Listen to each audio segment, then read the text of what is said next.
И было еще некоторое расстояние до Ефраты, как Рахель родила, и роды ее были трудны. И умерла Рахель, и погребена на дороге в Ефрату, она же Бейт-Лехем, Вифлеем. И поставил Яков памятник над гробом ее. Это надгробный памятник Рахели до сего дня. При чтении этого текста возникает вопрос, который еврейские мудрецы в своих комментариях вложили в уста сына Якова, Йосефа. Почему, когда умерла Рахель, ее похоронили не в семейном склепе, а у дороги? На что Яков отвечал: Рахель похоронена у дороги, чтобы проводить народ в изгнание, утешать отчаявшихся и плакать вместе со страдающими сынами своими, которых завоюют и выгонят из их земли, из Иерусалима.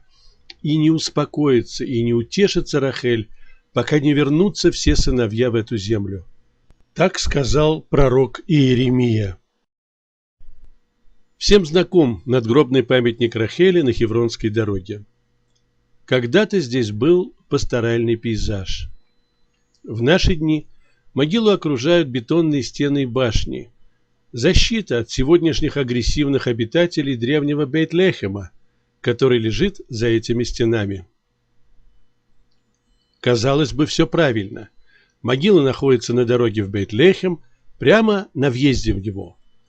Но для того, чтобы утешать изгнанников и помогать им, Рахели необходимо быть на пути их следования в Галут, в изгнание, на пути из Иерусалима в Вавилон, в Междуречье, то есть к северу, а не к югу от Иерусалима.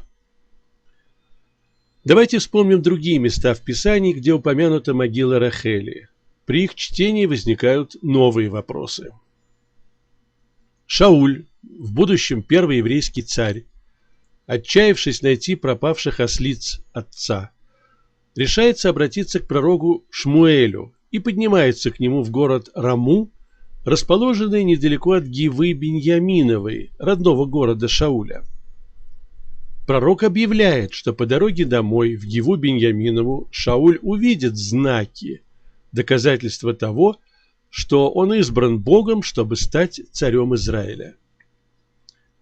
Шмуэль пророчествует Шаулю, что в могиле Рахели, на границе колена Биньямина, он встретит двух человек, которые сообщат ему, что потерявшиеся ослицы нашлись. А затем Шауль должен встретить еще 3 человек, которые поднимаются к Богу в Бейтель.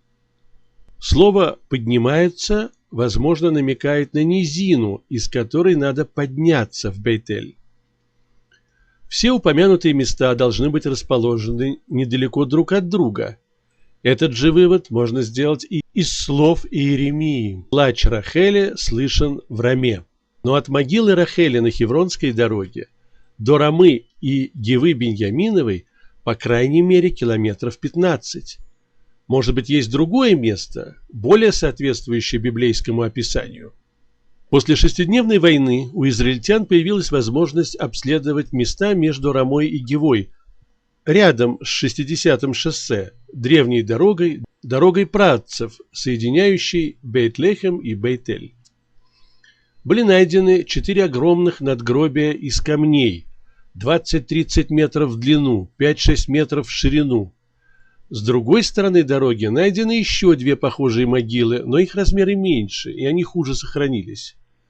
Так выглядят эти надгробия при взгляде сверху, из поселка Адам. Судя по всему, когда-то они составляли единый комплекс.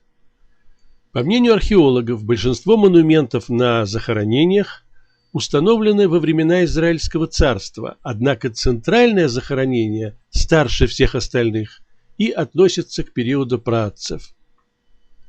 По-арабски найденные огромные монументы называются Кубур Бани Исраили, что означает «могила сынов Израиля». Это еще одно доказательство древности этих могил. Осмотримся вокруг. Это Иерусалимский район Писгат-Зеев, за которым находится холм Гивы Биньяминовой.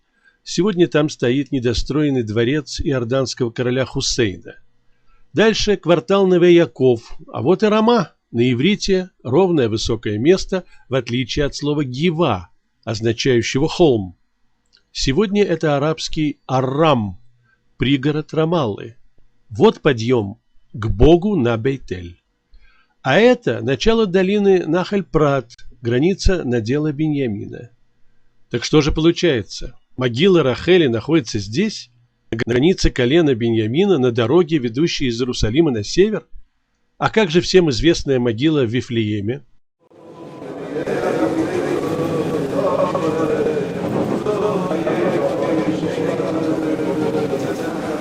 В X веке до новой эры, после смерти царя Соломона, единое царство Израиля распалось на два – северное и южное.